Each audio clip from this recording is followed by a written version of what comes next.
Hotline Miami was a game that caught me by surprise. Brutal combat, a primal 80s synth soundtrack, and a fascinating use of gameplay mechanics to convey theme, it was a game that dared to make me face my innermost demons. Hotline Miami 2 Wrong Number hits many of the same notes but comes across as too much of the same. The soundtrack is still amazing and even better than its predecessor, and the gameplay is still fast and ultra-violent. The changes that have been made, however, left me feeling like I had done it all before and I didn't really want to do it all again. The Wrong Number widens the lens and focuses on several characters and short vignettes that form a larger story taking place both before, during, and after the killing spree of the first Hotline. There's no more single character with many masks, but rather many characters you play as. Most of the time you're forced to play as specific characters, except in the few levels you get to play as one of the fans. Each character has their own quirk or specialty, like the Rider who only uses melee weapons and dumps out the clip of any gun he picks up, or the Hitman who starts the level with a silenced pistol. There's even a duo, Alex and Ash, who work in tandem, wield a chainsaw while the other backs him up with firearms, creating an intense dynamic of managing two characters at once. On one hand you're swiping with the chainsaw, and the other you're right-clicking to shoot down the hallway at guys who are coming at you. You might be executing a guard and popping a few more as a couple come around the corner. This kind of brutality is an adrenaline-inducing, pulse-pounding fun, but it's the exception rather than the norm. So the time you'll find yourself frustrated at the strange fixation on guns this game has compared to the first, and struggling with levels where you're forced to make do with subpar characters for story reasons. You'll often die to enemies you can't even see, shooting you through a massive window that just happened to be in the right place, and be forced to start a long level all over again. They're not small levels. A death in Wrong Number often means a lot of lost progress, especially on the boat level,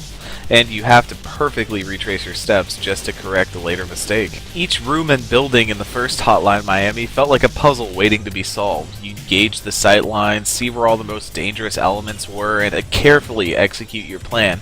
But in Hotline Miami 2, most seem to play out like this.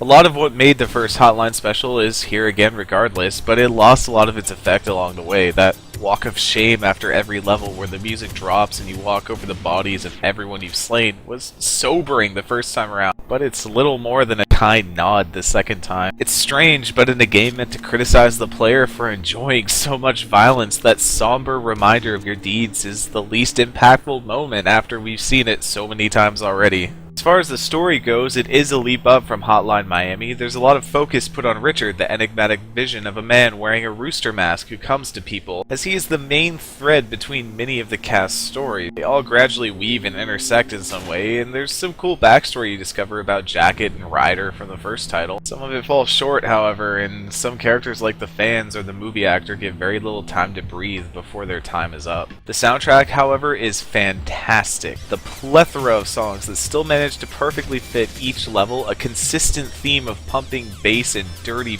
pulsating synth that still manages to keep it fresh. This is a game soundtrack fanatic's dream. When you're flying through rooms, flinging machetes, firing bullets down the hallways, absorbed in it all, that's the Hotline experience, and it wouldn't be possible without the incredible soundtrack pulling you in and not letting go. Hotline Miami 2 manages to be more of the same and pushes players of the first to step out of their comfort zone and master the mechanics to beat each level. That can get frustrating, but if you finish the first and you have that craving for more, then this is right up your alley. Wrong Number doesn't reinvent the wheel. It's a by-the-numbers follow-up that doesn't ruin much of what made the first game special, but it doesn't do anything more than that either. It's the right call for anyone looking for more of the same, but problematic focus on the wrong things keep it from feeling as fresh and exciting as the original. You should still buy the soundtrack though.